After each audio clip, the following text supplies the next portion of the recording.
They called him Adonis, not because of power, but because of his looks. A man who could walk into a room of killers and still steal the spotlight.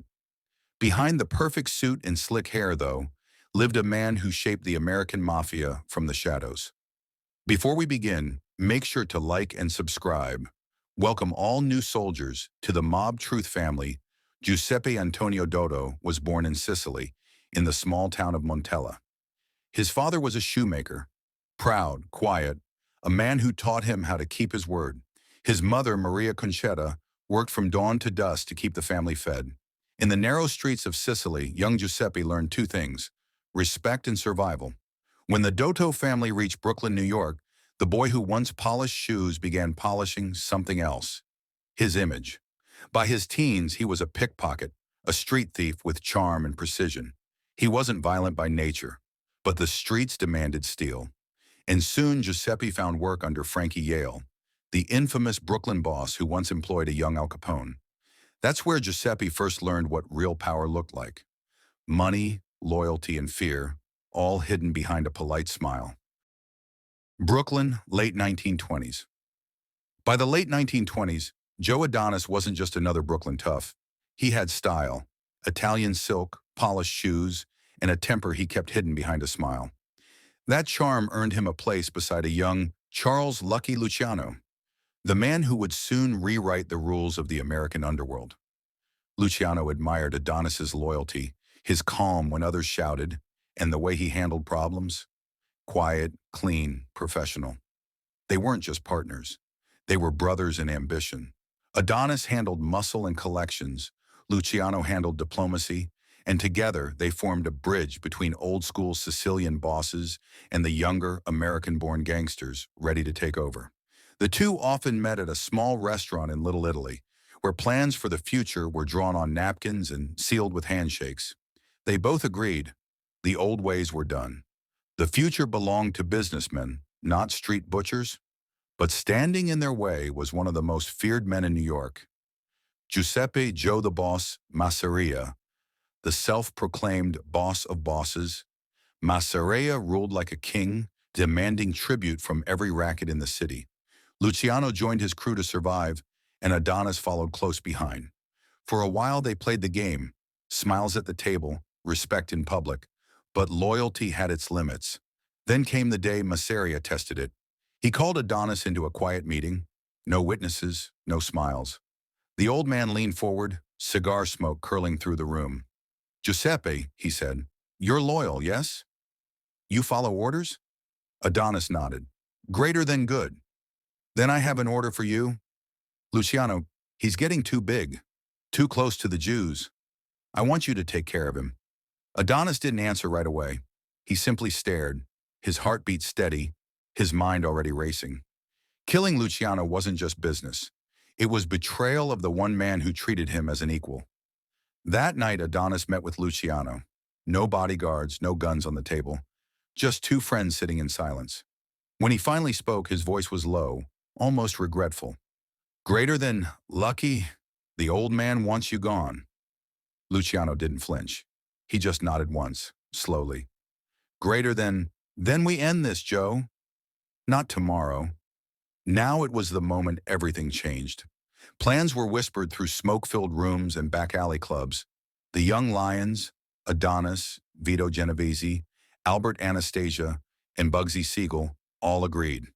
The old order had to die for the new one to rise.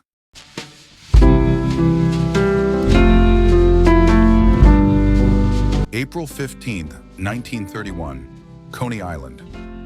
That afternoon, the smell of sea salt drifted through the open windows of a quiet restaurant. Joe Masseria sat at a corner table with Lucky Luciano. Plates of seafood and half-empty glasses of wine covered the white linen. They laughed, traded stories, the calm before a storm. Then Luciano excused himself. "I'll be right back, Joe," he said, standing up to wash his hands. Masseria never saw it coming. The door burst open. Four men entered and Joe Adonis, sharp as ever, leading the way. Behind him, Vito Genovese, Albert Anastasia, and Bugsy Siegel fanned out like shadows. No words, no hesitation. The sound of gunfire filled the restaurant. echoing across the empty boardwalk.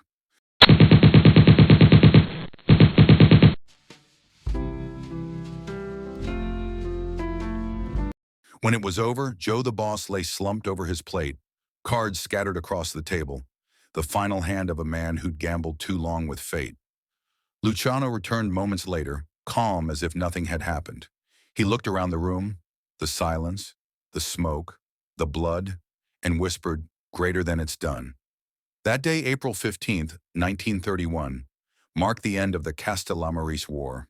With Masseria gone, Salvatore Maranzano rose to power, and the modern Mafia began to take shape. But in the shadows, everyone knew. The real power now rested in the hands of men like Luciano and Joe Adonis.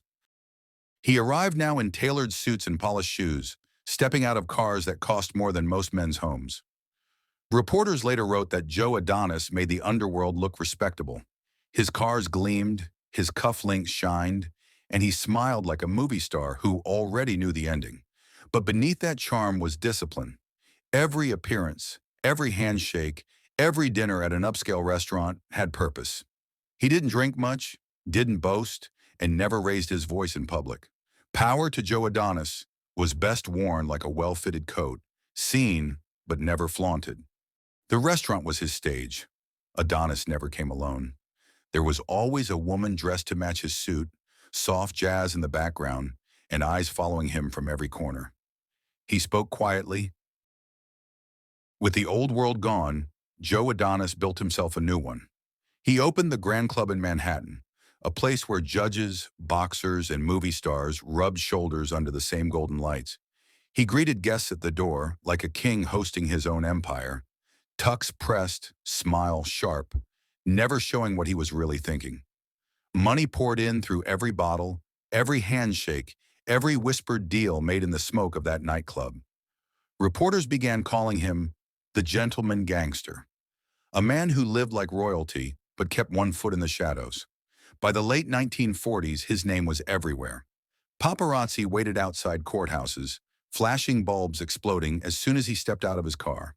Adonis would grin, straighten his tie, and say with that calm voice, "No comment, fellas, no comment." The next morning, headlines screamed, "Joe Adonis walks free, smiles for the cameras." He sold newspapers the way he sold cars, with confidence and class. Behind the charm stood real power. He owned dealerships across Brooklyn, each one a front for business done behind closed doors. To the world, he was a successful entrepreneur. To the underworld, a man who could make problems disappear faster than a speeding Packard. But success painted a target. Federal agents watched from across the street, notebooks filling with names and dates. They couldn't touch him. Not yet. But the walls were closing in. Still, Adonis threw parties that made Broadway jealous. Champagne, confetti, jazz bands, and laughter that lasted till dawn. He toasted to loyalty, to friendship, to the good life, as if he knew it couldn't last forever. For every photograph that caught his smile, there was a man in Washington sharpening a file with his name on it. The same fame that made him untouchable was about to become the rope around his neck. The case against Joe Adonis. By 1950, the party lights around Joe Adonis had turned into spotlights. Washington wanted a trophy, and the Kefauver Committee made him one of its headliners. The room was hot with TV lamps and colder with suspicion. Adonis sat stone still, the gentleman in a dark suit, while senators asked the same question 10 different ways. Who do you know? How do you earn? Who gives the orders? He answered with the same rhythm every time, polite, even bored. I respectfully declined to answer. Outside, microphones lunged like bayonets. Reporters fired questions. Joe smiled and parried. No comment, fellas. No comment. It played great on the nightly news. But behind those flashes, federal files thickened. First came the state case, a gambling rap that finally stuck. He did a short stretch upstate. Not for murder, not for rackets, just enough to take the shine off his legend. But while he walked that gray corridor, another team was sharpening the real blade. Immigration. Adonis had always presented himself like a native son. American suit, American smile, American success. But on paper, he was Giuseppe Doto, Born in Italy, and he'd never become a U.S. citizen. Agents dug backward through ship manifests and border cards. They said he'd slipped back into the country as a kid and later claimed U.S. birth when it suited him. Maybe a memory, maybe a lie. Either way, the paperwork didn't love him. His lawyers pushed back hard. He's lived here since childhood. He fought no wars against us, paid his taxes, raised a family, built businesses, they argued. America made him, and he helped make America. But immigration law is colder than public opinion. If you're not a citizen, one bad line in an old file can outweigh a lifetime of steak dinners and handshakes. Then came the hearings. Not a jury, not a movie courtroom, but a long table loaded with files. A younger Joe stared from a black and white photo while officials read dates like a drum beat. 1902, born in Montemerano, Italy. Childhood, New York streets, new name, old friends. Later, arrests, associations, the gentleman gangster. The verdict wasn't about fame or fear, it was about status. He was not a U.S. citizen, and the government moved to remove him. The headlines were split. Some called it justice, others called it theater. Adonis called it inevitable. When the final papers landed, the crowd expected a fight. Appeals for years, new lawyers, more headlines. Instead, Joe surprised everyone. He told his attorneys, no circus. If the country didn't want him on its books, he'd leave on his own. Not dragged, not cornered. Walking. A fog rolled over the harbor the night he chose his ship. The skyline blinked like a last wink from an old friend. The city he helped dress in neon watched from the dark. He walked the pier alone. No entourage, no brass band. Just the weight of a hat, a suitcase, and everything the papers said he was. Each lamp on the boardwalk clicked past like a memory. Lucky in Little Italy, the Grand Club, the car showrooms in Brooklyn. No comment. All of it receding, step by step. On deck, somebody from the press yelled one last question across the rope line. Joe didn't give them a speech, he gave them a headline. Tell them I'm going home. Home meant Italy, not by choice, not exactly, but by the rules on paper that finally outran the rules of the street. He'd live well there because men like Joe Adonis always land on velvet. But he knew the truth. New York had made him, and New York had shown him the door. The ship eased into the channel. Somewhere in that glowing maze behind him were the restaurants that once bent quiet when he walked in, the clubs that sang until sunrise, the showrooms that smelled of leather and gasoline and money. He didn't wave. He didn't look back long. The city and the man had both kept their dignity. That's how the story breaks for the gentleman gangster. Not with a hail of bullets, but with a stamp, a suitcase, and a quiet exit under a cold American moon. Final years in Italy. When the ship docked in Naples, Joe Adonis didn't make a scene. No reporters, no headlines, just the smell of salt and diesel. From there, he moved quietly south, settling in Milan first, then Naples, and finally Montemerano, the small town where he'd been born more than 50 years earlier. He had money, friends abroad, and the same polished manners that once charmed New York's high society. But the rhythm of Italy was slower. The cafes closed early, the music was softer, and the eyes that followed him were curious, not respectful. In America, he'd been the man who owned the room. Here, he was just the man who used to. Still, Joe lived well. He bought a villa overlooking the coast, with imported whiskey and Italian marble. Visitors from the old world, the Lucchese, the Genovese, the Gambino men, sometimes stopped by on vacation. They called him Compre Giuseppe, Uncle Joe, the quiet advisor. But officially, he was just a retired businessman.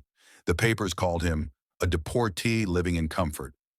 He kept up with American news, new bosses rising, others falling. He'd underline names in the papers and shake his head. They got greedy, he'd say. They forgot class. In his mind, he'd been the last of a generation that played the game with manners. As the 1960s rolled in, his health slipped quietly downhill. The sharp jaw, the perfect suits, still there, but slower steps. Neighbors said he'd stroll the same route every morning, always tipping his hat to passers-by, always alone. He never spoke about America, except once, when a young man asked if he missed New York. Adonis smiled faintly and said, "You never stop missing a place that made you somebody." He passed away in Naples in 1971, far from the flashing bulbs and smoky clubs that made his name. No jury, no headlines, just a short obituary. Giuseppe Doto, known as Joe Adonis, died yesterday at 70. Across the ocean, the city that once bowed to him kept moving. New towers, new faces, same heartbeat. But in the quiet corners of Brooklyn, the old men still told stories about the gentleman who never raised his voice, never showed his hand, and walked away before anyone could make him fall. Joe Adonis left America by order of the law, but history remembers that he left on his own terms. A man who built an empire of manners in a world of fear, and when his time came, he didn't run. He simply went home.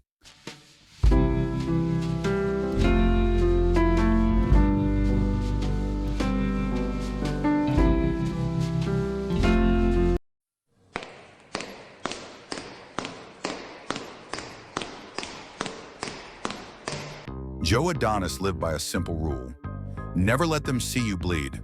He outsmarted bosses, politicians, and the law itself.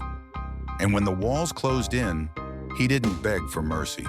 He packed his bags, lit a cigarette, and walked toward the ship, like a man leaving the stage on his own cue. Some say he was the last gentleman of the American underworld. Others say he was the last to play the game with class. Either way, his story ends where it began, under the Sicilian sun. This is Mob Truth. Real stories, real men, and the price of power. If you enjoyed this one, don't forget to like, subscribe, and welcome to the family, soldier.